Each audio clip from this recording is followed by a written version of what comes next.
Assalamualaikum dan salam sejahtera. Anda bersama saya Nabilah, Khaleeda, dan ini Niaga AWANI. Kita akan bukakan perbincangan kita pada pagi ini dengan Rombakan Kabinet yang diumumkan Selasa lalu dilihat sebagai satu isyarat penting terhadap kesinambungan reformasi ekonomi di bawah kerangka ekonomi madani. Di tengah-tengah persaingan serantau yang semakin sengit serta keperluan mengukuhkan rantaian bekalan dan memacu peralihan kepada ekonomi kitaran yang mampan, komuniti perusahaan mikro, kecil dan sederhana PMKS menjadi nadi yang harus diperkasa. Jadi untuk ini kita nak beri tumpuan kepada harapan dan realiti di lapangan daripada usaha menarik pelaburan berkualiti, mempercepat automasi dan juga transformasi digital sehinggalah kepada mengurangkan birokrasi yang membelenggu produktiviti perniagaan kecil. Kita akan bersama dengan Datuk William Eng, Presiden Persatuan Perusahaan Kecil dan Sederhana Malaysia Samenta. Baik, Datuk William, kita terima kasih kerana bersama dengan kami. Mungkin kita terus kepada pokok persoalan lah. Apa petunjuk awal yang mungkin Datuk lihat daripada rombakan ini dan sejauh mana komuniti PMKS boleh menjangkakan perubahan yang bermakna dalam masa dekat? Adakah ini perubahan struktur ataupun mungkin benar-benar membawa arah kepada arah baru kepada ekosistem perniagaan kecil dan juga sederhana? Silakan. Ya, terima kasih Nabilah. Daripada perspektif kami, rombakan kabinet ini terutamanya lantikan dalam portfolio ekonomi dan juga perdagangan MITI.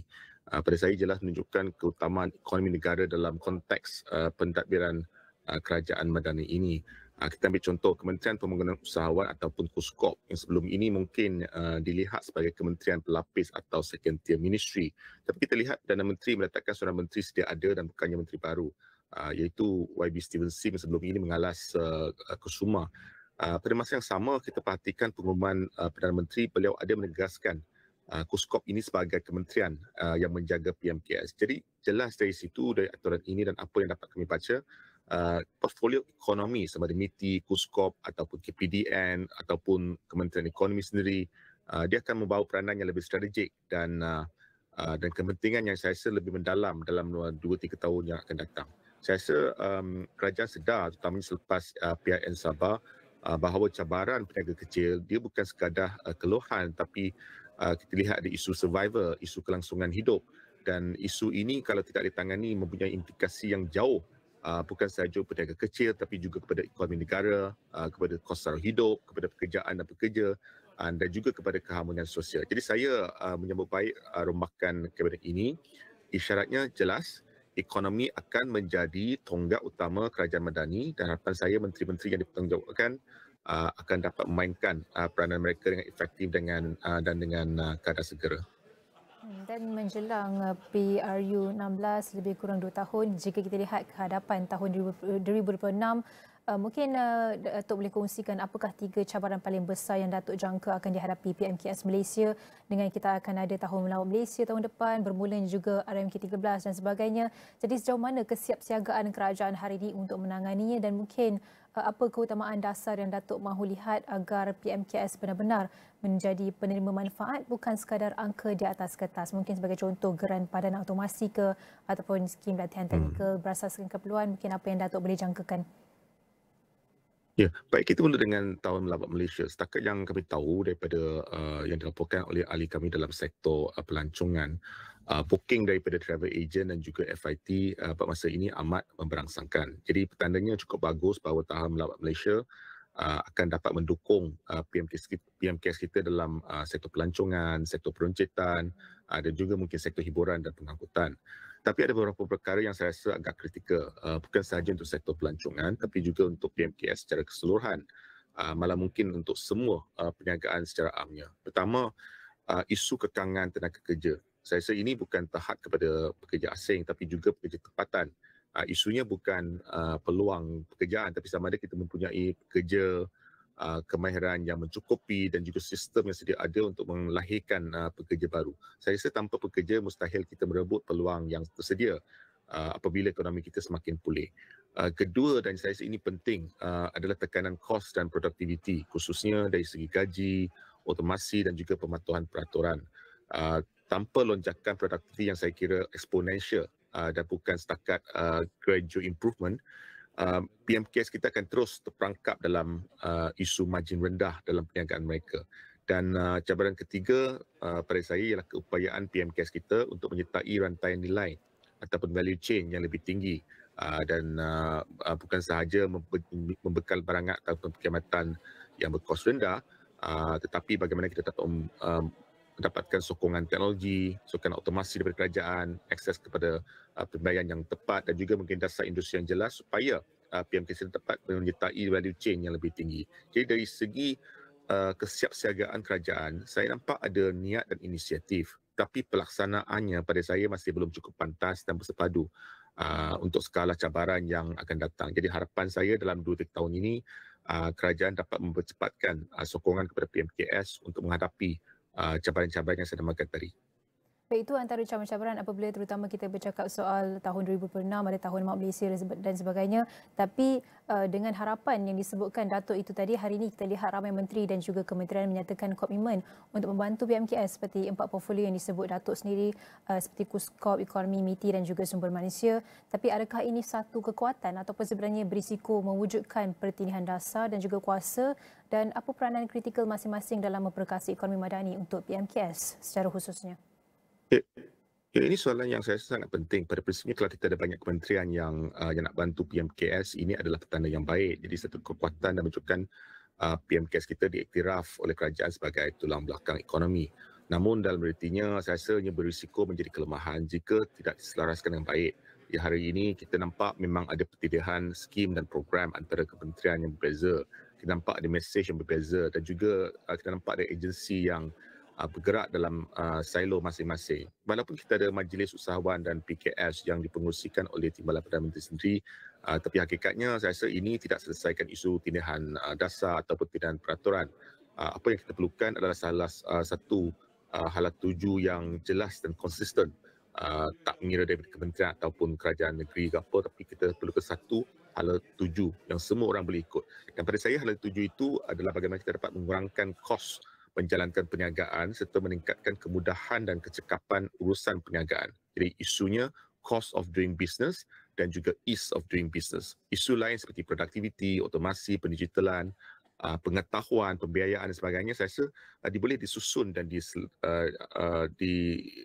diorganiskan di bawah hala tuju yang disatukan nanti. Baik, Datuk, yang terakhir, tapi saya nak selitkan 2 soalan dalam satu.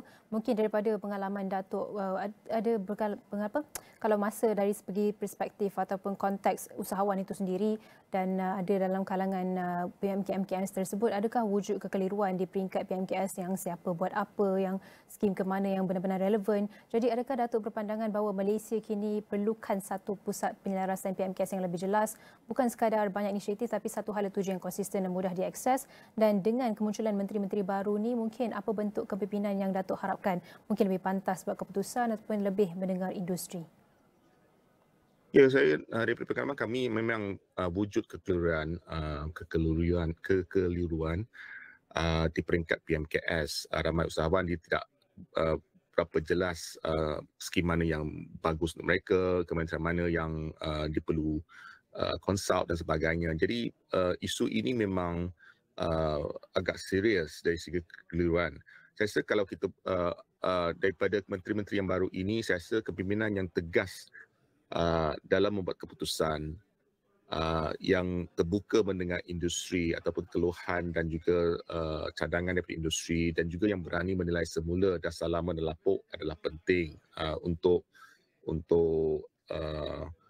menjelaskan isu-isu PMKS. Dan yang pentingnya saya sendiri kurang suka dengan pendekatan big concept. Lazimnya kita lihat orang politik ni dia suka big concept, naratif yang orang suka dengar supaya nampak hebat. Tapi sebenarnya PMKS kita dia tidak perlukan banyak konsep besar ataupun program yang berjuta ringgit. Tapi yang pentingnya kejelasan keputusan dan kesinambungan dasar ataupun policy clarity and continuity. Contohnya kalau kita kata buruh asing dibenarkan tapi tahap kepada angka tertentu, jadi keputusan ini dah dirunting dengan industri, jangan kita tukar-tukar dasar tersebut.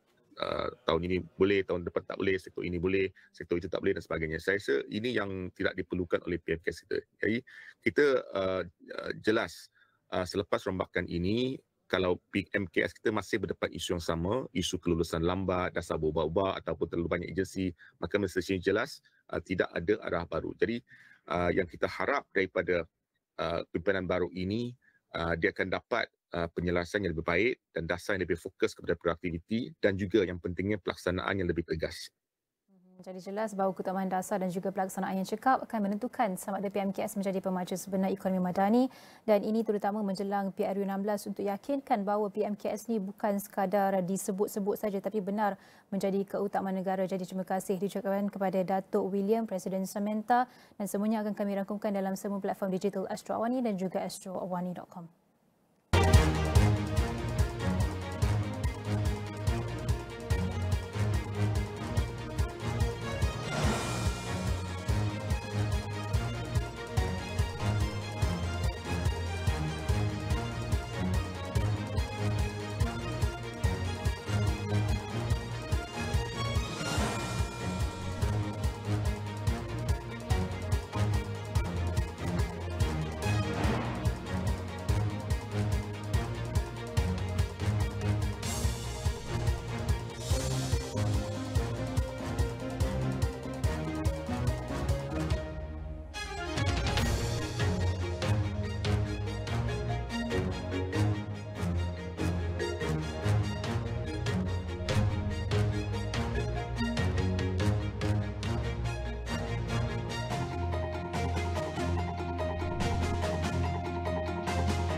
Alright, cryptocurrency has had a transformative year in 2025, marked by bullish sentiment, regulatory clarity, and growing institutional interest across Asia Pacific.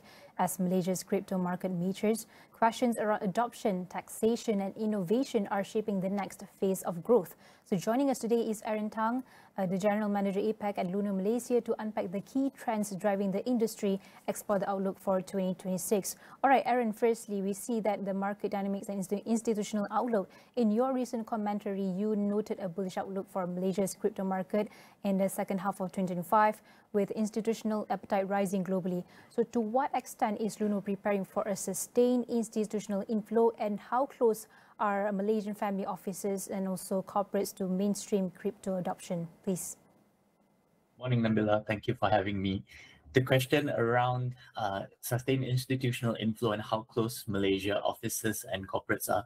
So we've been preparing all year. We've been preparing since last year, actually, for institutional adoption. And in many of our markets overseas, we are seeing tremendous growth. And I think that 2026 is going to be a big year for Malaysia institutional crypto adoption. A couple of hints that we see in the market, why I'm saying this. Number one, regulatory clarity. So we've seen a lot of good news coming from the regulators, whether it's Bank Negara, whether it's Securities Commission. I think there's a recognition in Malaysia that digital assets are the future, and that there's definitely a lot of support from the government agencies and regulators. And I think one interesting data point is also last September, we organized the first digital asset conference for institutional investors, for institutions. It was the first of the kind in Malaysia, and a very promising turnout. We had so many banks coming in to see us. So we're seeing a lot of good hints that people are preparing, institutions are preparing, and I think 2026 is going to be massive. That's a positive outlook going into 2026. But Malaysia's approach of treating crypto as a security has provided structure to the industry. So how have recent regulatory changes in 2024 to 2025 influenced investor confidence and user growth? Because looking ahead, which upcoming policies, whether in custody and also stable coins or investment rules even, that do you believe will most shape market scalability and also innovation? A couple of very, very exciting ones. So I'll talk about a few. So one is Bank Negara's involvement. So as we know, Bank Negara now has a digital asset innovation hub, which is run, of course, in collaboration and in support with some of the other regulators, for example, the Securities Commission. So very, very interesting innovation hub. And then we know that Bank Negara is open to ideas, for example, like tokenized deposits, local Malaysian ringgit stablecoins. So again, it is early days, right? But I think some of the ideas, some of the projects mentioned potentially in the consultation papers, those are very, very exciting, both for the worlds of digital assets and also financial institutions. Now, we also know that our primary regulator, which is the Securities Commission, we know that they are also going to allow more types of digital assets, more types of tokens in 2026. So we can look forward to our customers having more options in 2026. I think the final one I wanted to mention is that there's a whole lot of discussion around tokenization. So the act of actually taking an established asset, for example, whether it is a mutual fund or whether it's an ETF, the act of taking that and putting it on the blockchain to get tremendous technological advances and benefits, that talk has gone, very, very hot all across the world. And I think we're going to see a lot of that happening in Malaysia. Again, the outlook and the encouragement from regulators there is tremendous. All right, let's look at the taxation and also investor behavior. With clearer tax treatment of crypto income being discussed in 2025, how do these tax rules influence everyday traders' decisions and also Luno's product strategy? Does transparent tax guidance encourage long-term holding or push more short-term trading at the same time? The good news about the tax clarity is that it's not very different from what we're actually used to. So it is basically, the rules are, if you're using digital assets, if you're trading as a form of income, in other words, it is your second job or it's your primary source of income, then you should be taxed according to income taxes, right? However, for the investor segment, the people who are investing in digital assets to basically build their wealth. So for example, if they're investing in unit trusts or other forms of investments, the tax treatment is actually the same in the sense that they would not be taxed on capital. So actually, it's not too different from what we used to. Actually, it's very, very similar to what we used to. And I think the clarity just gives everyone a lot more confidence. I think even those who are actively trading, those who are very legitimate and want to make sure that they are in compliance with all the rules and regulations, this clarity is good because now they can declare all their income taxes according to the regulations. And then I think for investors, it just gives everyone much more confidence that, their investments are not going to be taxed as a form of income, but rather as a capital gains. But we know that Luno being the first regulated platform offering Sharia-compliant ETH staking. So what has the response been from Muslim investors so far? And do you see scope to expand Sharia-compliant products beyond Ethereum?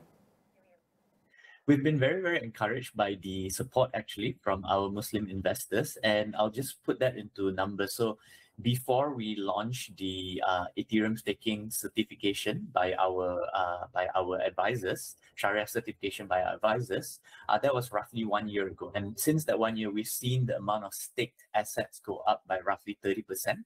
So it is a huge, huge achievement for us because we saw tremendous uptake by our investor segment. But I think more importantly, the comments that we got, not just quantitative, right, qualitative comments that we got from our investors. People were saying that, I can now invest with confidence. According to my values, right, I can invest with confidence. So that was really, really nice to see. And we definitely have a long roadmap of Sharia compliance assets up ahead. For example, last 2 months, we actually announced Sharia compliance staking for Solana and Cardano. So that's 2 other assets. And then definitely next year, we'll be looking to add more and more to our Sharia compliant roadmap. But despite all that confidence, we know that Malaysian user base grows past 800,000. So in your opinion, what are your top priorities in upgrading platform security, custody standards, and also fraud prevention, especially with scams evolving rapidly in 2025 and moving forward? Yeah, I'm proud to say that we've actually surpassed more than 1 million customers in Malaysia already. So that's very happy news for us. The concerning thing is, of course, as you mentioned, Nabilah, the amount of frauds and scams and so on. I think where we are focusing the majority of our efforts on would be definitely more on the education and awareness, because unfortunately the number one way that scammers, fraudsters actually target our customers is not that they are, breaking into customers' accounts or so on. It is unfortunately customers are clicking a suspicious link, or customers, they are downloading a malware into their own device. And this unfortunately will allow the attackers to start doing things to their systems, their accounts and so on. So I think the number one thing that we need to get out more and shout out louder is that customers have to make sure that they're not downloading strange attachments from online, or they are not sharing their credentials with unknown parties and so on. And it can be hard for customers to make the differentiation. It can be hard because some of these impersonation scammer apps, they look very similar to the real thing. However, if you look a bit deeper, they are actually scammers. So I think we're going to focus a lot more on shouting out on these education and awareness campaigns, and I think it's what we need to continue doing throughout the new year. All right, we need to know your insights as the GM's regional role. Since taking the APAC role, what regional differences in crypto adoption have surprised you the most, and how is the Luno tailoring its strategy for markets like Malaysia, Indonesia, Australia, and beyond that?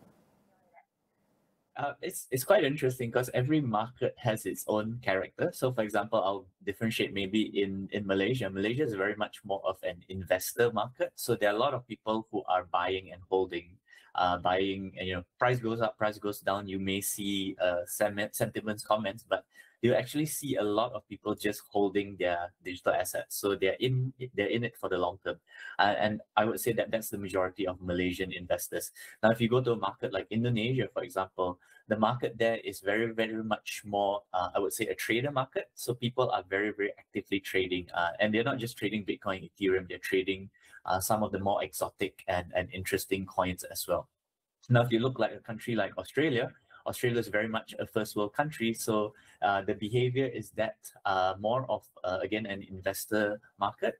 And you'll see that in Australia, people tend to hold their assets more as opposed to sending out to global platforms and so on. So very interesting country by country perspective. But I think the most important thing for us, our strategy is the trust. So whether it's Malaysia, Indonesia, any other country in Asia, the most important thing is for us the trust that our customers have with us. We never want to take that for granted. And I think next year is also going to be big for us, the institutional focus. So getting digital assets into the hands of institutions. Indeed, trust and confidence is the key, and from institutional adoption to Sharia compliant innovation and security priorities, it's clear that the ecosystem is maturing fast. And as we head into next year, 2026, your vision for APAC sets an exciting tone for what's coming ahead. So thank you so much, Aaron Tang, General Manager APAC at Luno Malaysia, for your time and insights earlier. And for now, we'll go for a short break. We'll be right back. Di sebalik setiap belanjawan ada kisah yang jarang didengar. Sampai lewat malam, hujung minggu. Ia tidak lahir dalam sehari. I think 20 jam. Ia dibina melalui kerja tanpa henti, analisis yang kompleks dan keputusan yang memberi kesan kepada jutaan rakyat. Perundingan dan perbincangan awal dengan semua kementerian. Inilah kisah mereka yang bekerja siang malam untuk memastikan setiap ringgit memberi makna dan setiap suara rakyat diangkat ke meja keputusan.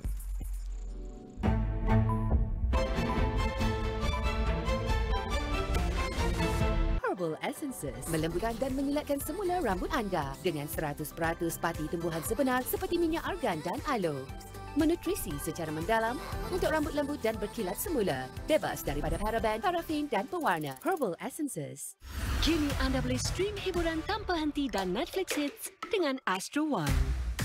Mungkin ini permulaan terbaik untuk aku fikir dulu. Kau tak payah nak berlakon dah. Get it together.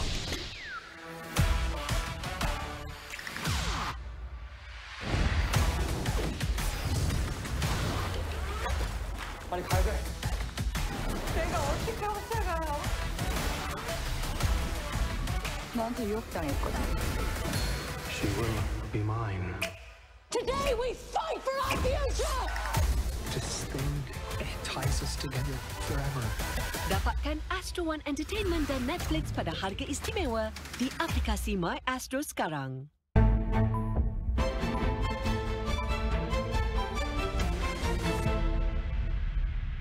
Bertemu kembali. Malaysia mencatat kemajuan ketara dalam beberapa bidang utama matlamat pembangunan mampan SDG. Menurut Jabatan Perangkaan Malaysia DOSM, kemajuan itu sekaligus mengukuhkan kedudukan negara dalam usaha mencapai Agenda 2030 Pertubuhan Bangsa-Bangsa Bersatu PBB. Laporan DOSM menunjukkan sebanyak 82% indikator SDG peringkat nasional telah berjaya disediakan. Membolehkan penilaian prestasi negara dibuat secara menyeluruh merangkumi 5 bidang tumpuan utama iaitu rakyat, kemakmuran, alam sekitar, keamanan dan perkongsian. Ketua Perangkawan Datuk Seri Muhammad Uzir Mahidin menekankan kepentingan set data yang komprehensif dan berkualiti tinggi bagi memastikan prinsip tiada siapa yang tertinggal dapat direalisasikan. Beliau berkata indikator SDG yang relevan, boleh dipercayai dan tepat pada masanya amat penting bagi memastikan data yang dikumpulkan bukan sahaja mencerminkan prestasi di peringkat nasional, malah realiti sebenar kehidupan rakyat. Dari segi kemiskinan, laporan menunjukkan tren yang memberangsangkan, khususnya dalam usaha merapatkan jurang antara kawasan bandar dan luar bandar. Insiden kemiskinan bandar menurun daripada 4.5% kepada 3.7%, manakala kemiskinan luar bandar berkurang daripada 12.0% kepada 9.9%. Bagi pasaran buruh, sebanyak 10 negeri merekodkan kadar pengangguran lebih rendah daripada purata nasional 3.3%. Dengan Putrajaya mencatat kadar hampir sifar pada 0.7%. Pendigitalan juga kekal kukuh dengan penggunaan internet berada pada tahap sangat tinggi. 7 negeri melepasi purata nasional, wilayah Persekutuan Putrajaya dan Kuala Lumpur masing-masing mencatat kadar penggunaan internet sebanyak 100%, menunjukkan kemajuan dalam akses digital. Secara keseluruhan, Malaysia telah menyediakan 205 indikator SDG bersamaan kadar ketersediaan 82% berbanding rangka kerja global yang dipersetujui.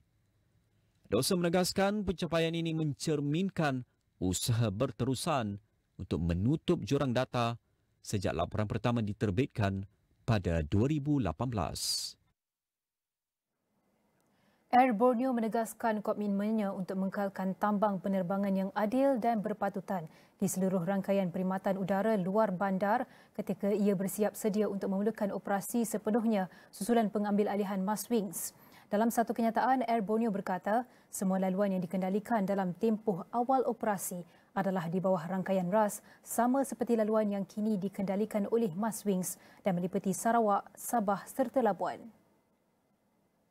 Syarikat penerbangan itu berkata tiada sebarang kenaikan tambang bagi mana-mana laluan Air Borneo berbanding tambang Maswings sambil menambah bahawa rasional perjanjian RAS adalah untuk mengekalkan tambang pada kadar yang munasabah bagi mengimbangi kebolehcapaian dan kelestarian operasi. Air Borneo berkata pihaknya akan terus berurusan dengan kerajaan persekutuan serta meneliti pilihan lain bagi mendapatkan tambang penerbangan terbaik untuk para penumpang di Malaysia Timur sambil menyatakan bahawa sebarang pelarasan hanya akan dibuat selepas satu perjanjian RAS baru dipersetujui bersama kerajaan persekutuan. Bagi laluan bukan RAS yang akan dilancarkan pada masa hadapan, Air Borneo berkata ia sedang membangunkan strategi penetapan harga yang mampu milik yang membolehkan syarikat penerbangan itu mengambil kira kos operasi sambil terus menawarkan nilai kesaling hubungan, kebolehpercayaan dan ketepatan masa. Laman web tempahan Air Borneo telah dilancarkan pada 10 Disember dengan tiket boleh ditempah mulai 14 Januari 2026. Selaras dengan pengambil alihan sah dan operasi Maswings oleh Air Borneo Holdings Sdn Bhd yang berkuat kuasa pada 1 Januari 2026. PLAS Malaysia Berhad menjangkakan peningkatan aliran trafik hingga 2.2 juta kenderaan sehari di lebuh raya kendaliannya. Ini termasuk pada hari puncak 19, 20, 22, 23, 24, 26 dan 27 Disember ini sempena cuti persekolahan akhir tahun dan perayaan Christmas. Katanya dalam kenyataan, jangkaan itu termasuk pada 2 Januari 2026 dengan Smart Lane akan diaktifkan di 30 lokasi tumpuan trafik. Ini bagi membantu aliran trafik di lebuh raya sempena musim percutian dan perayaan kali ini. Plus menasihatkan orang ramai merancang perjalanan lebih awal termasuk menggunakan jadual perjalanan digital My Plus TTA dalam aplikasi Plus bagi memastikan kelancaran di lebuh raya sepanjang tempoh berkenaan. Pengguna lebuh raya juga boleh mendapatkan maklumat trafik terkini menerusi interaksi bersama pembantu Maya Putri. Ini mengikuti aplikasi X Plus Traffic dan aplikasi X LPT2 Traffic serta paparan mesej elektronik di lokasi-lokasi terpilih atau menerusi saluran stesen radio utama negara.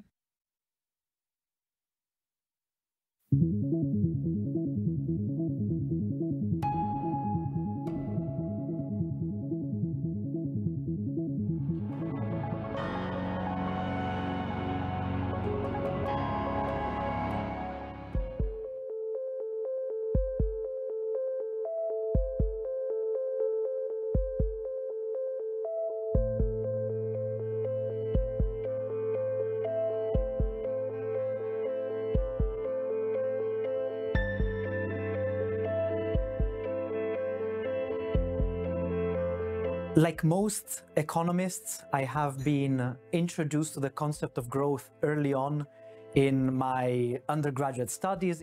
It was just stated you want growth, and so what are the policies to achieve that? And obviously this intersects with many of the discussions on climate change, because the kind of growth that we generate now often is contributing to pollution, contributing to CO2 emissions.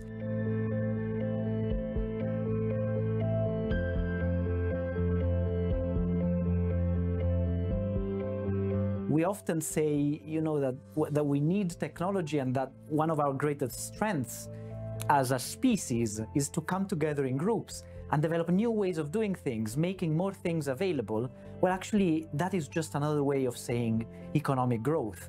We don't measure it in that way, but what technology is doing is that it's expanding the realm of possibilities, and that is what growth is all about. And so if we curtail growth, we're actually bringing down the value system and the mechanism that allows for technological solutions to develop at scale and at speed, which is the one thing that we know we will need more of. By some estimates, we could decarbonize 90% of the economy with technologies that already exist. But the key is how to make them affordable, how to iron out the details of the implementation. And for that, businesses are the key.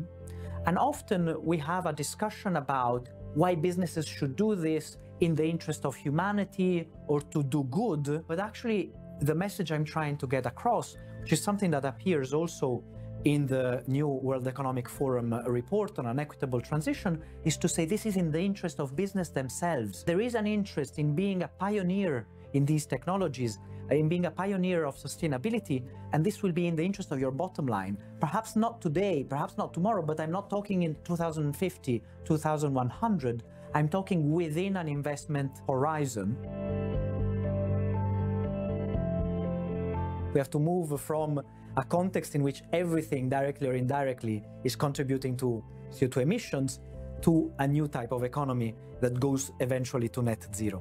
What this implies is that we have to restructure completely our economy, the whole of production and consumption, transport, housing, clothing, agriculture, and more.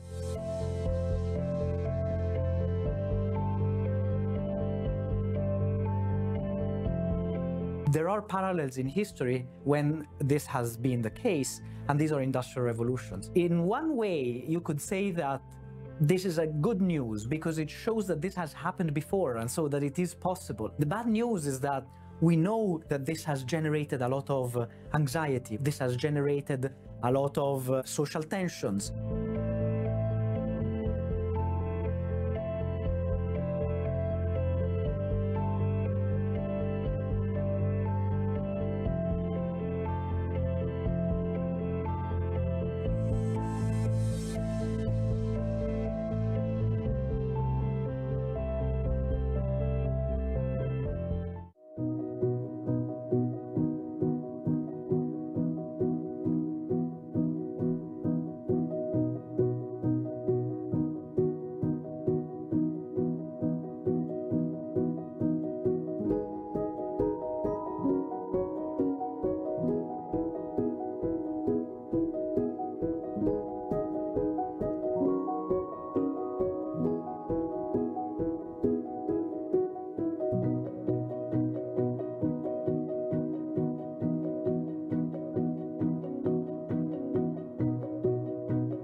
Evito gastar gas, leña, pues ya que también nuestro monte, el año pasado hubo incendio muy grave en nuestro monte y a pesar de eso, pues para recolectar leña también, aunque el monte es demasiado grande, ¿verdad? Pero nos ahorramos porque así no inhalamos humo y cuidamos al medio ambiente, ¿no?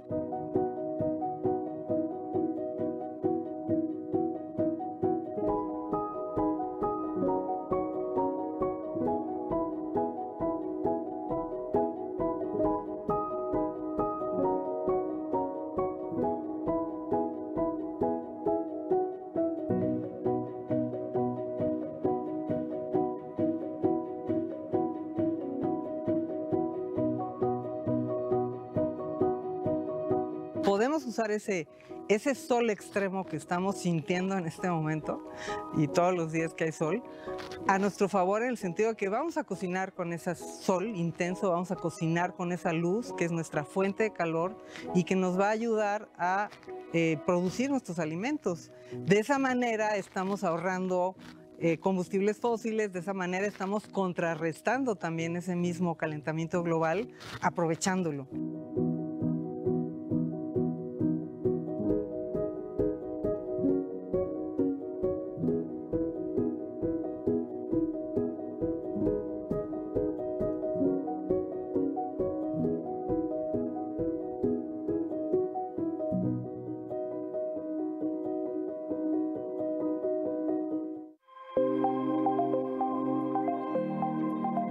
Today, around 30% of the clinician's time is dedicated to tasks that could potentially be taken over by AI, freeing up time for being closer to those patients and also being able to see more patients in a more effective manner.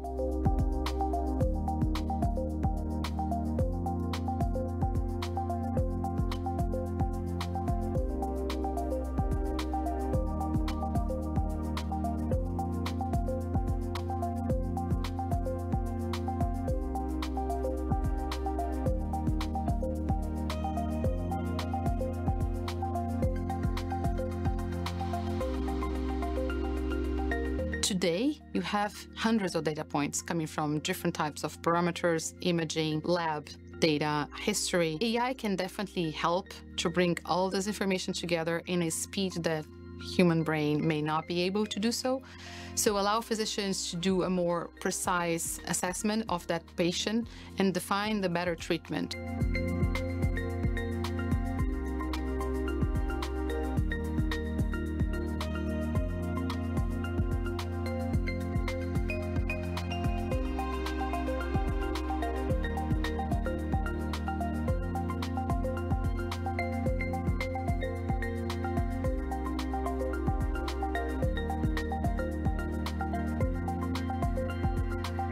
They may not know where the data to build the knowledge on the AI is coming from. Is this representative of the global population? Is that actually going to be correlated with my own specific situation? So I think building trust and ensuring that the quality of the data that we're using to build AI solutions is very relevant.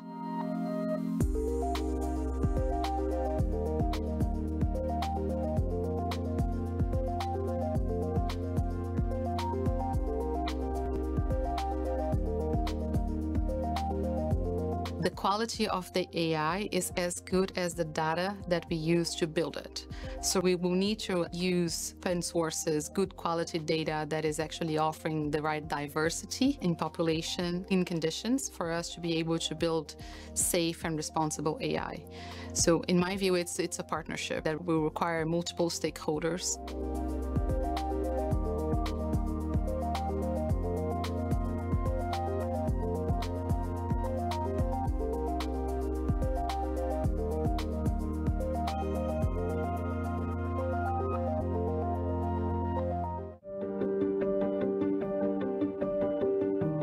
It may result in you employing refugees, employing people who are displaced, and that's a good thing.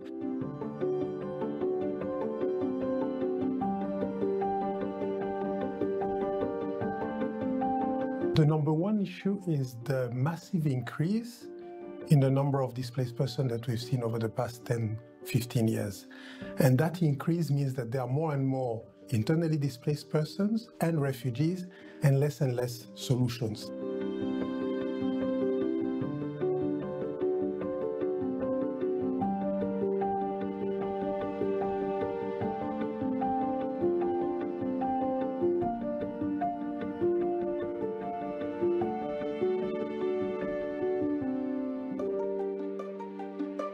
If one looks at the past 10 years, the evolution of things, more and more business people understand issues of forced displacement and are willing to be engaged, not just through philanthropy or providing support and assistance, but also to be part of the response. Often one of the problems when you're a refugee is that you are discriminated against. It's difficult for you to find a job.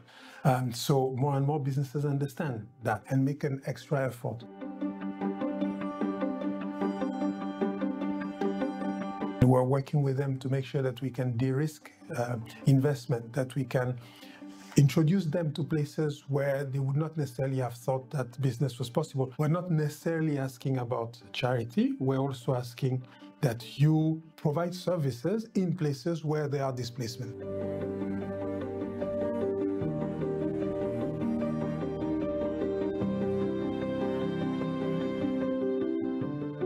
I think the best example I can give is Brazil, where I heard from government leadership, from businesses, the fact that the presence of refugees has actually had a positive impact on the economy of where they were. Interestingly, the government actually said that the cost of hosting refugees was actually completely covered by what they were bringing to the economy. Ensuring that refugees are part of the economy was actually something considered as positive by the country, by the host communities, and by the businesses.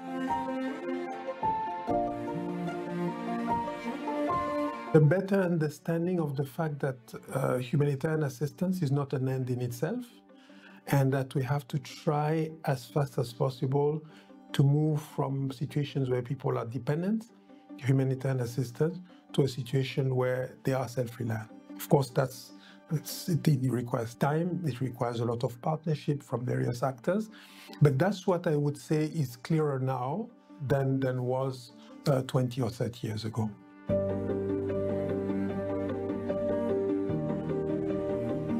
It's also important to avoid what we've had in a number of countries, the fact that refugees were provided with protection and assistance in camps, separate from host communities. These are the kind of things that are creating tension between host communities and refugees.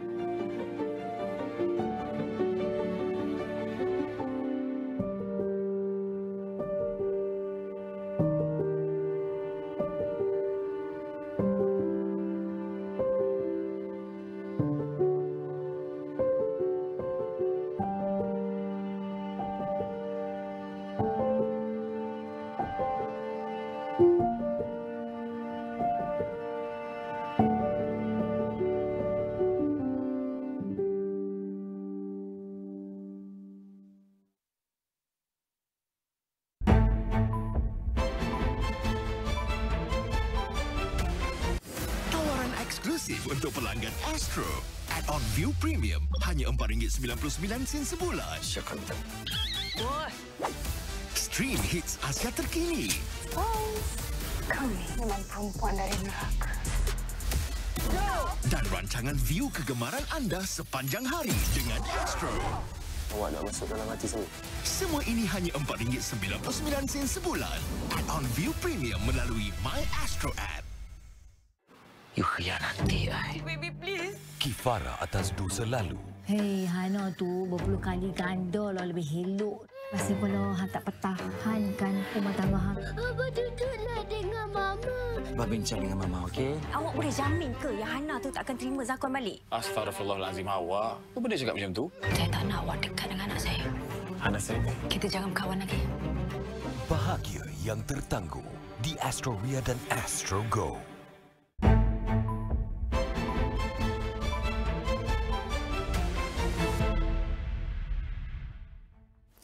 Dalam dunia kewangan yang semakin kompleks, kepercayaan menjadi asas dalam pelaburan dan juga kewangan. Dan kalau kita lihat tanpa kepercayaan, ia menjadi sukar untuk bina satu ekosistem kewangan yang lebih kukuh dan juga mampan.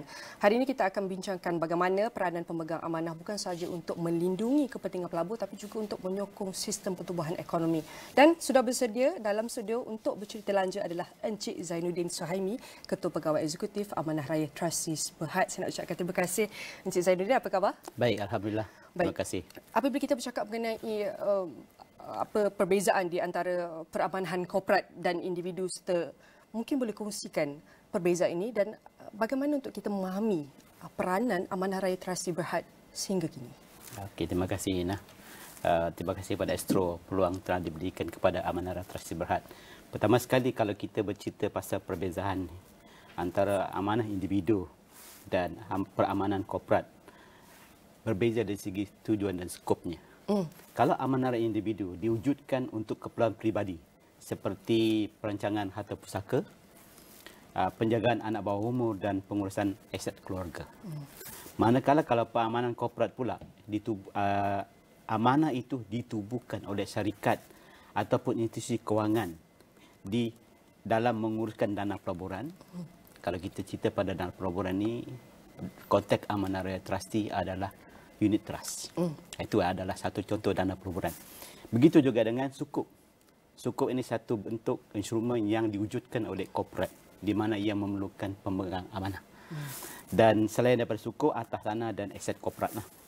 Dalam konteks ini, amanah trustee bertindak sebagai pemegang amanah korporat dan memastikan pengujunan amanah itu adalah mengikut permatuan undang-undang, perjanjian, maksudnya deed dan kepentingan beneficiaries. Jadi kalau kita cerita fungsi utama peranan korporat ini, amanah raya ini bertindak untuk melindungi kepentingan pelabur. Dalam konteks tadi unit trust itu, kepentingan pelabur kepada unit trust dan memastikan ketelusan, accountability agar kepercayaan pelanggan dapat dikekalkan dalam ekosistem kewangan di negara kita ini. Jadi kalau berkaitan dengan penubuhan amanah raya trustee ini, amanah trustee ditubuhkan di bawah Akta Pemegang Amanah 1949, di mana ialah merupakan satu syarikat, anak syarikat kepada Amanah Raya Berhad, di mana Amanah Berhad ini adalah milik peru Kementerian Kewangan Malaysia, MKD. Jadi Amanah Trustee ini juga berdaftar dengan Suruhanjaya Security, membolehkan kita menjadi pemegang amanah kepada skim-skim pelaburan tadi, unit trust, sukuk, bond korporat dan skim pasaran swasta, PRS. Jadi untuk melaksanakan tugas kita sebagai pemegang amanah ini, kita berprinsipkan kepada 5 ataupun 6 prinsip misi kita, iaitu mengamalkan takbir urus yang kukuh, budaya prestasi tinggi, memastikan pelanggan memperoleh perkhidmatan terbaik, satu lagi kelestarian kewangan, amalan industri yang terbaik, serta mengutamakan kecakapan dalam penjitilan.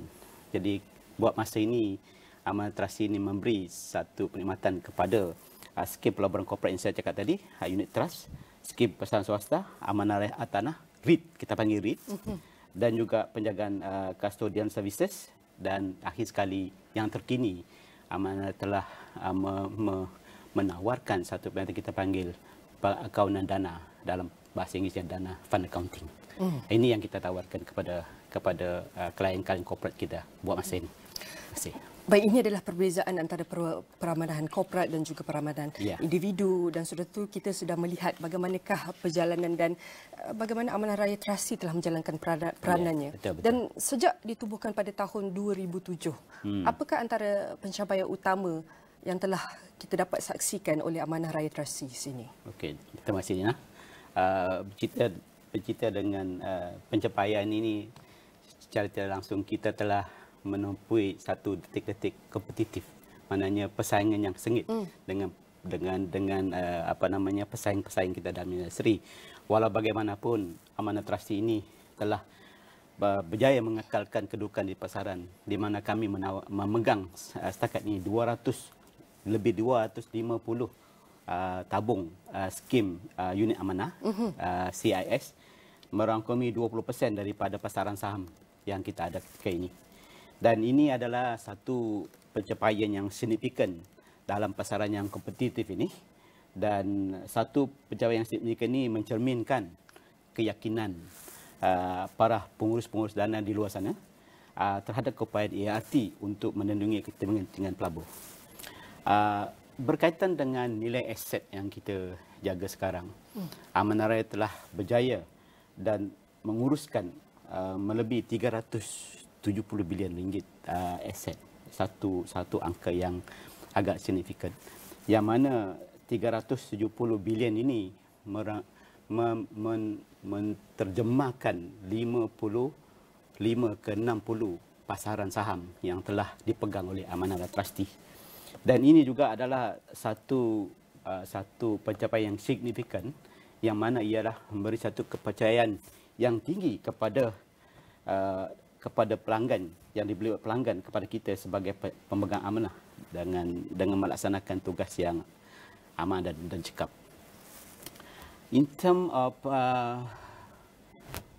kita punya komitmen terhadap inovasi dan transformasi digital sekarang ni banyak sangat dibicarakan di luar sana. Jadi Amanah Trustee tidak ketinggalan untuk mengambil inisiatif ini, di mana kita sentiasa mengadaptasi amalan-amalan yang terbaik dalam industri dan dengan menggunakan penyelesaian menggunakan digital. Dan ini secara tidak langsung dapat meningkatkan kita punya kecakapan dan inovasi kita. Dengan adanya kecakapan dan inovasi ini, kita dapat memberi ruang kepada pengurus-pengurus dana memahami apa yang kita buat, dan pada masa yang sama kita dapat melaksanakan satu pentadbiran yang mampan serta menjadikan ART lebih tangkas dalam menghadapi situasi landscape kewangan ketika ini. Jadi pencapaian ini saya rasa satu pemacu kepada visi dan misi kita. Walaupun dalam keadaan yang begitu kompetitif, itu kita tidak dapat nafikan.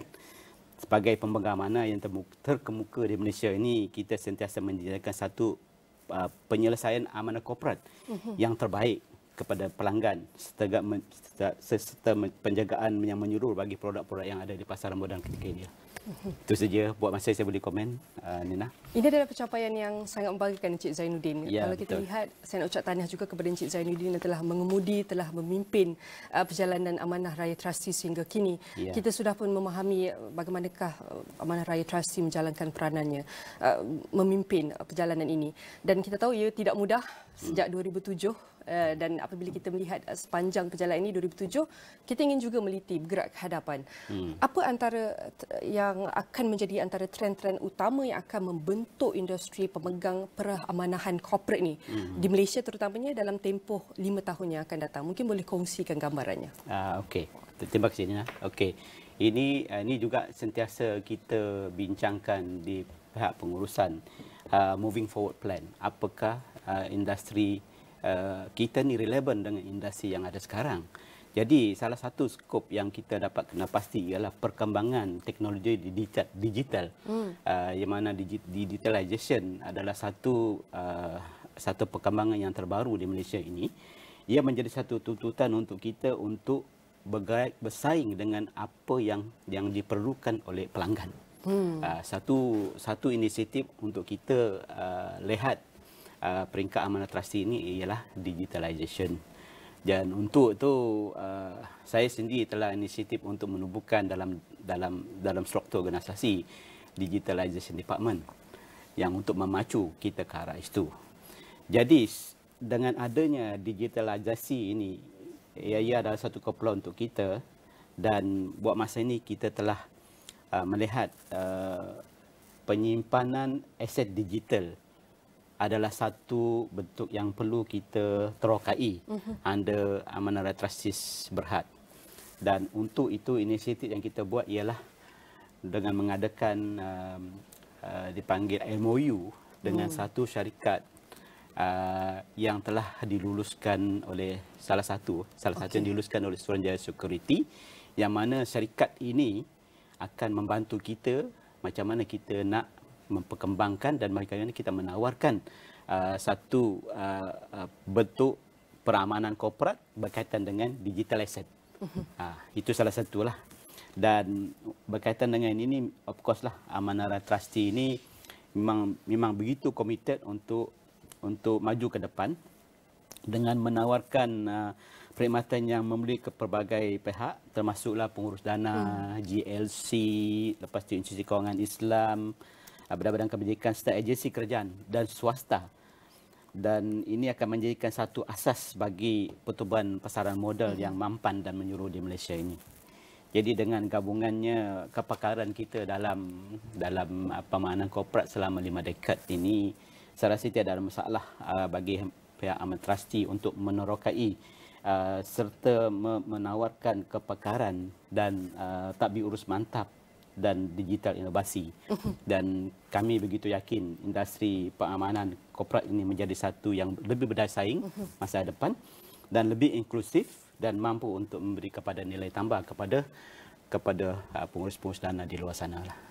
Dan sudah tentu ini adalah antara trend-trend utama yang perlu kita perhatikan. Ya, betul. Dan saya juga ingin sentuh ataupun perkara-perkara yang banyak yang mungkin salah faham. Ya. Terutamanya apabila mengenai pemegang peramanahan korporat di Malaysia, ialah ramai yang anggap ia diperlukan apabila ada berlaku krisis ataupun kita lihat syarikat itu telah mencapai tahap korporat yang sangat besar. Tapi Encik Zainuddin, apa komen Encik Zainuddin mengenai perkara ini? Okey, memang betul, tanggapan ini memang selalu timbul apabila kita tidak memahami secara menyeluruhnya apa peranan amanah trustee.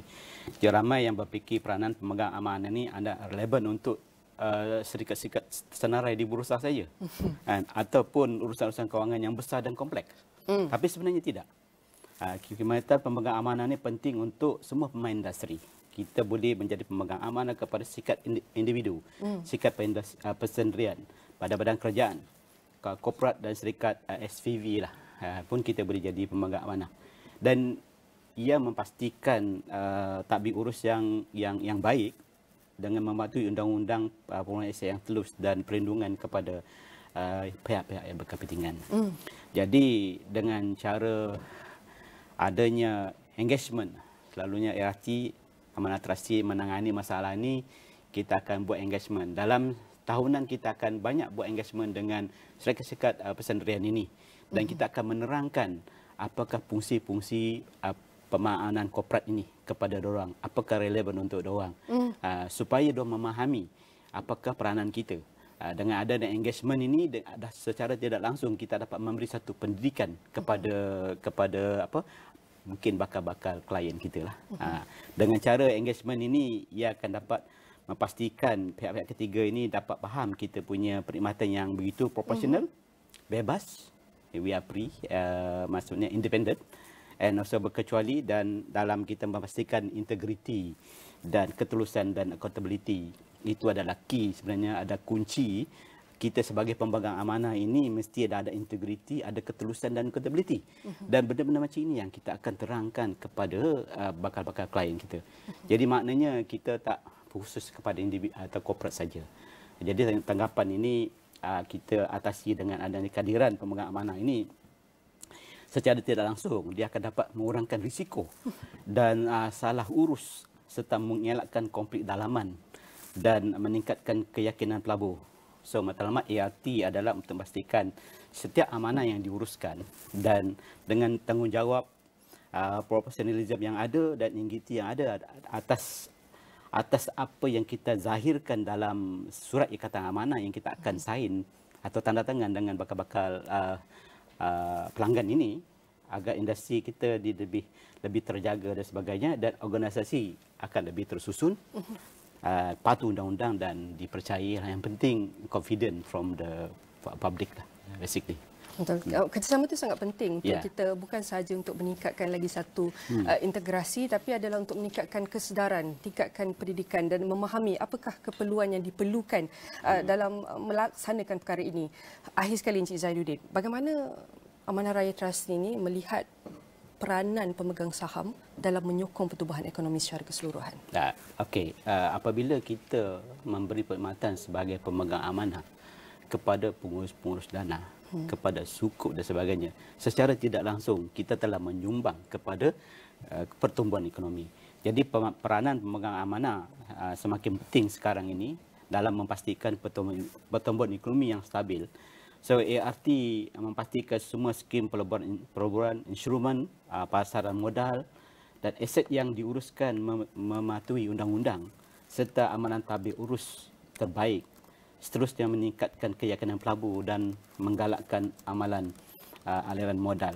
So kalau kita simpul kat sini menggalakkan aliran modal ni, saya sedikit berkongsi sedikit berkaitan dengan statistik yang ada, di mana kalau kita tengok capital market begitu rapid berkembang sekarang ini, kalau kita tengok saya dari segi IPO, IPO yang saham yang disenaraikan daripada 2023 32 company, naik 2024 55 company, insyaAllah 2025 berganda lagi sampai 60 company.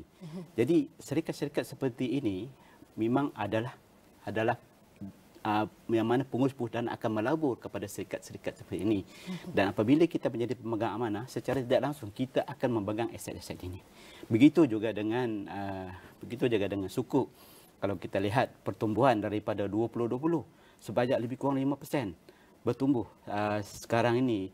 Dan kalau tak silap saya, untuk Islamic debt capital market close to 130 bilion ringgit sekarang ini. So secara tidak langsung amanah raya trustee sebagai pemegang amanah bertindak untuk menjaga aset-aset ini, dan dengan adanya confident daripada pelabur-pelabur, insya-Allah dengan itu pertumbuhan ekonomi negara kita akan begitu rancak lagi. Dan berkaitan dengan ini, Nina, ingin juga saya berkongsi yang mana ART menyokong pembangunan segmen seperti CIS ni. Kalau CIS ni, Quality Investment Scheme, kita akan merujuk kepada unit trust. PRS ni, Private Retirement Scheme, yang ada di mana amanah trust juga menjadi pemegang amanah. Begitu juga dengan Real Estate Investment Trust, REIT, kita juga menjadi pemegang amanah kat situ. Dan akhir sekali digital asset. Yang saya cerita tadi, digital asset ini adalah satu bentuk aset yang kita tengah explore sekarang ni, yang mana kita akan menjadi sebagai pemegang amanah dan kustodian untuk aset ini. Dengan adanya perkhidmatan amanah yang cekap, dapat membantu dan mengukuhkan infrastruktur kewangan negara serta memacu pertumbuhan ekonomi industri dan membina ekosistem yang inklusif dan berjaya saing. So secara keseluruhannya, ART ini, amanah trustee, bukan hanya bertindak kepada kepentingan pelabur, tapi juga memastikan pasaran modal berkembang secara selamat, telus dan beri manfaat kepada ekonomi negara. Sebab kita adalah, dia bukan sebagai pelengkap, tapi kita ada keperluan untuk melantik pemegang amanah ini untuk menjaga aset bagi kepentingan pelabur. Itu kata kunci inilah, Nina. Jelas pemegang amanah bukan sekadar wujud bila ada krisis, tetapi adalah satu instrumen yang penting untuk lindungi hak, kuatkan tata kelola dan juga bukan sahaja dari segi individu tetapi corporate itu sendiri. Dan sekali lagi saya nak ucapkan terima kasih kepada Encik Zainuddin Syahimi, Ketua Pegawai Eksekutif Amanah Raya Trustees Berhad. Sudah tentu kita akan terus memantau, berbincang dan memaham bagaimana industri ini dapat berkembang dan menyokong pertumbuhan ekonomi secara keseluruhan bergerak ke hadapan. Sekali lagi saya nak ucapkan terima kasih. Okay, sama-sama Nina. Sudah tentu perbincangan yang sangat penting ini akan kami rangkumkan dalam astrowani.com dan di semua platform digital Astro Awani.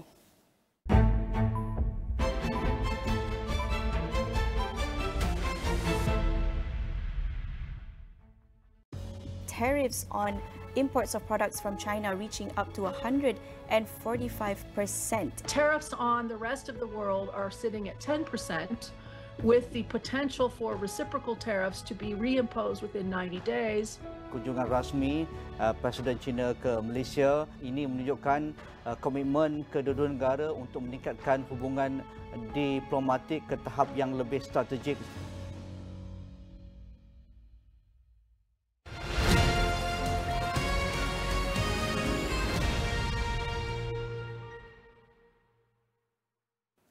Welcome to the show. I'm Ibrahim Sani, your host. In this very special episode, we are currently at the Park Hyatt Kuala Lumpur at Merdeka 118, arguably the tallest and the highest luxury hotel here in the center of Kuala Lumpur. I'll be speaking with Herman Camp, the General Manager of Park Hyatt Kuala Lumpur, about what the hotel offers for guests in and around the world, and perhaps try to explore a little bit better in terms of what the offerings could be during the festive season right now, during Christmas, and of course, New Year. Enjoy the conversation.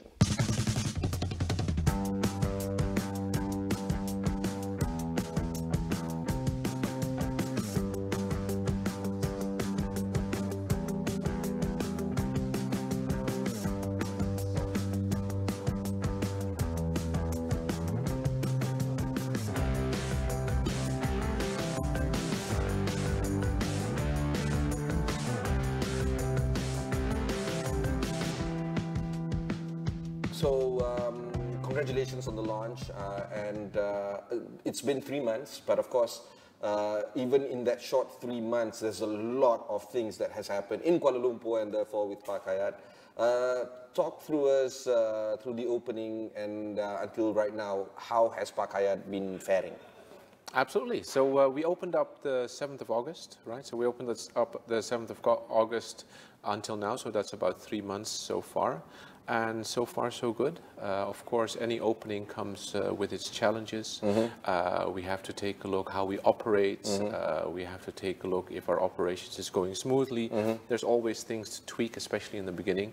I do feel that now that we've had some very good tests in the past couple of months, and we've gone through them quite well, and we're heading in the right direction.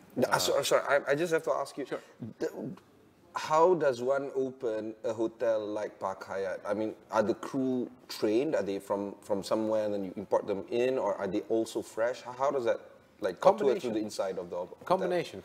So we do have some fresh new hires as well, of course, or fresh in the industry, coming from interns who just graduated, for example, who's starting their first job, but those are limited in numbers to start with. So most of the team that is on board are more seasoned, are coming from the industry itself. Take note that over 90% of our team is Malaysian, and we only have 6 or 7 expats on board actually at the moment, and the rest is all Malaysian. So from the 380 people that we are hiring are all Malaysian.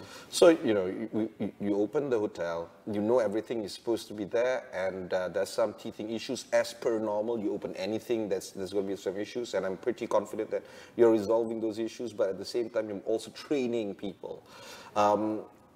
There is a lot on your shoulders, especially carrying the Park Hyatt brand, being the flagship, I guess, portfolio of all the Hyatt portfolios. Does that pressure, I don't know, get interesting throughout this particular tenureship of being a DGM? Luckily, it's not only on my shoulders, right? It is on my shoulders, of course, but luckily we have a very strong leadership team on board as well, which we have selected to open this property. And of all the leadership team members, all seasoned veterans. More than half are also seasoned with Hyatt, so with over 10-15 years experience with Hyatt, so that helps a lot as well. Also putting together a very comprehensive training program. During our opening period, prior to that, we also have trial runs. During the trial runs, we actually test every single room, and we actually test our systems as well. So we invite Hyatt colleagues from the region, from the country, from Malaysia, to visit our food and beverage outlets. That must be fun, being criticized by your own colleagues. Absolutely. I don't think it's critique. I'm not sure if it's critique, right? I think it's good feedback to have. It's good feedback to have.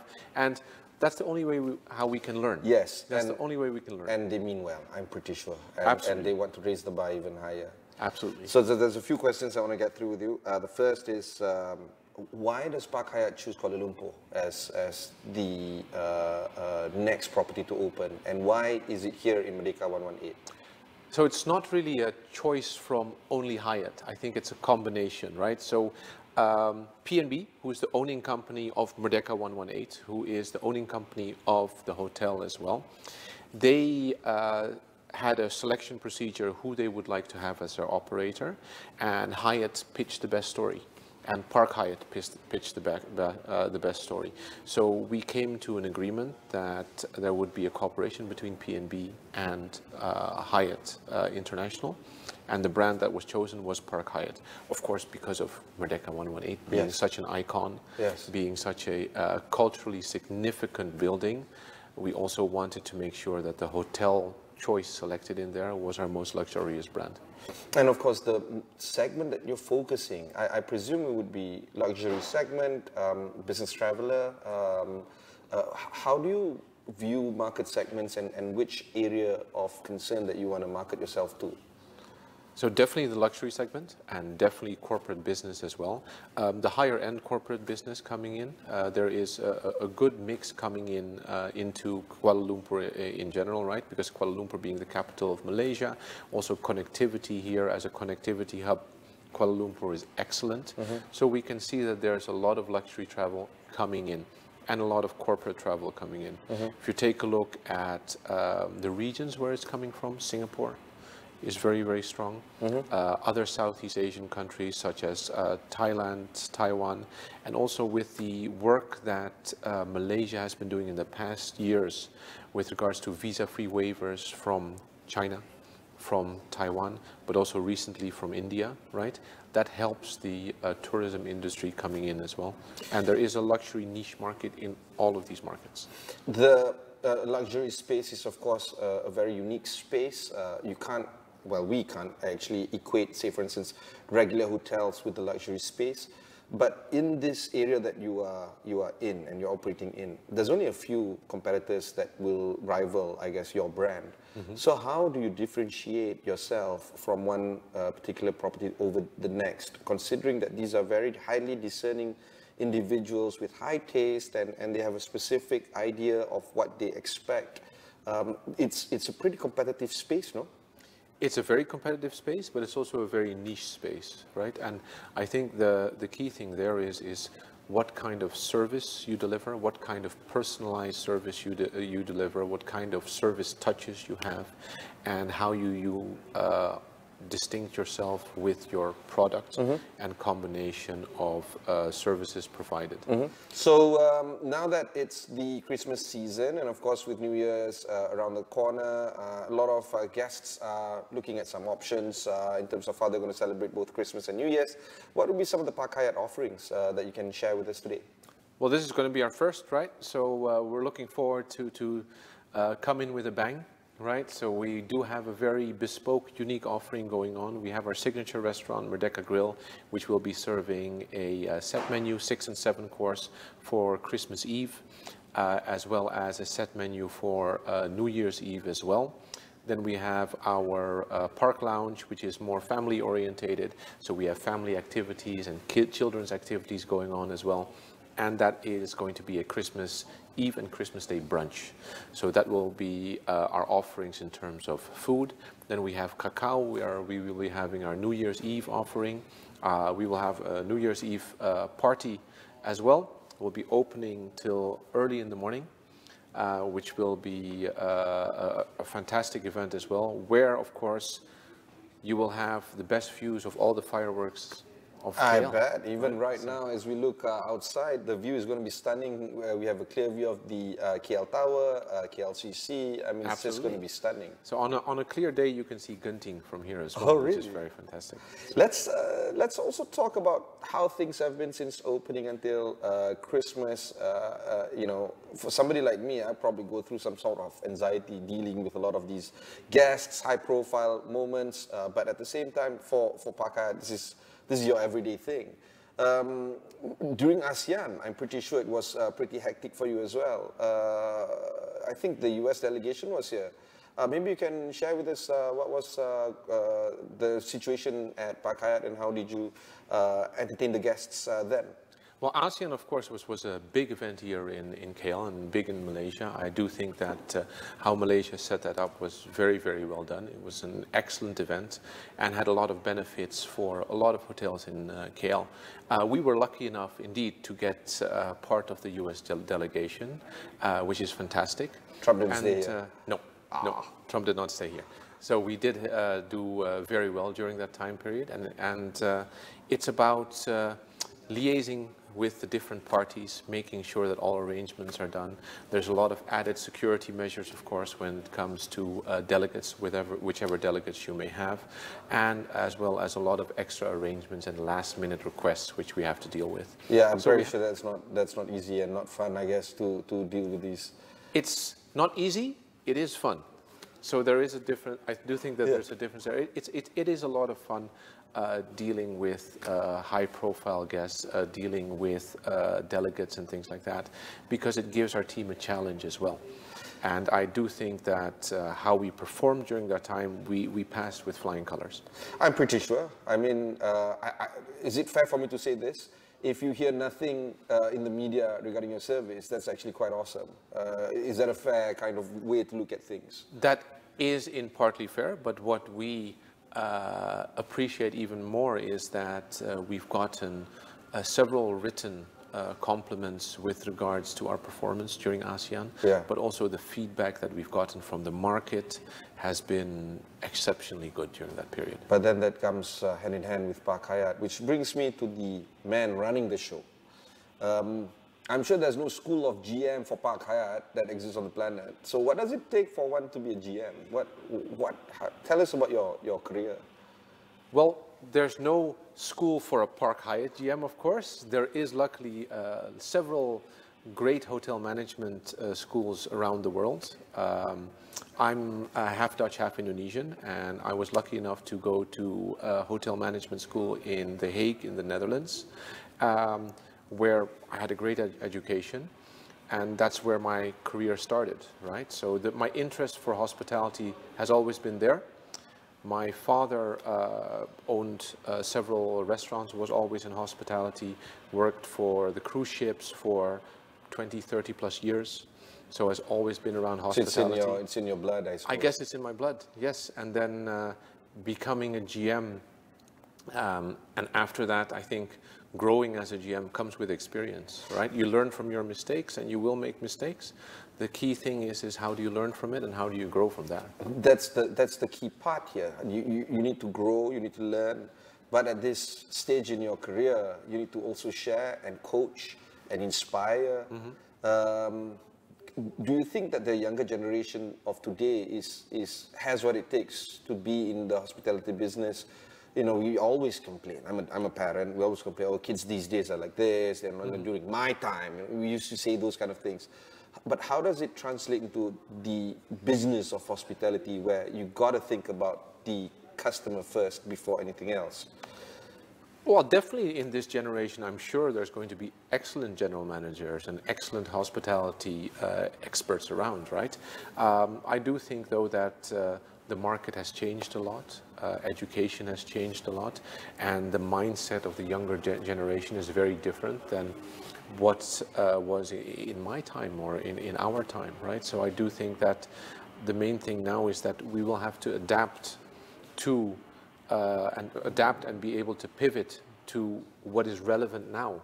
And what is relevant now may not be what was relevant 10 years ago or 15 years ago. So it's also folks like you needs to be open-minded and open to new ideas, because absolutely, you know, you were brought up in a different generation, I suppose, and the younger generation, your younger colleagues today might have a different take on things, and you might want to approach it that way. Absolutely, absolutely. We nowadays, you know, we have to work with ChatGPT and things like that. Yeah.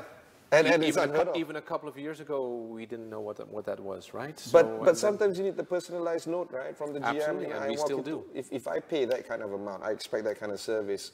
Nothing makes my day more than a simple card that says, "Hey, Ibrahim, welcome to we wish you a pleasant stay. Sign the GM." That's enough. So for all my VIPs, I still write them all by hand. in gold and no amount of ChatGPT can. And in gold color pen. Yes, and I don't know if your guests tell you this, but at least for me, I appreciate that, because at least, okay, so you know, I'm okay. You know, that whole idea of safety is there. Because of your European heritage and because of your Nusantara heritage, it's also quite interesting to see these two worlds meld into one. Do you think that Southeast Asia is the place to be for the years to come when it comes to travel, business, government, those kind of items? Do you think that this is the place where the exciting things are going to take place? For me, yes. For me, yes, definitely. Southeast Asia is always very high up there in terms of travel, in terms of tourism, business perhaps in certain pockets, right? Like, for example, in Singapore and in Bangkok, definitely. I do think that there are other countries around the world that do it better and are maybe better positioned at the moment. But Southeast Asia definitely has the potential, right? And in terms of tourism, yes, in this region, there's so much to offer here.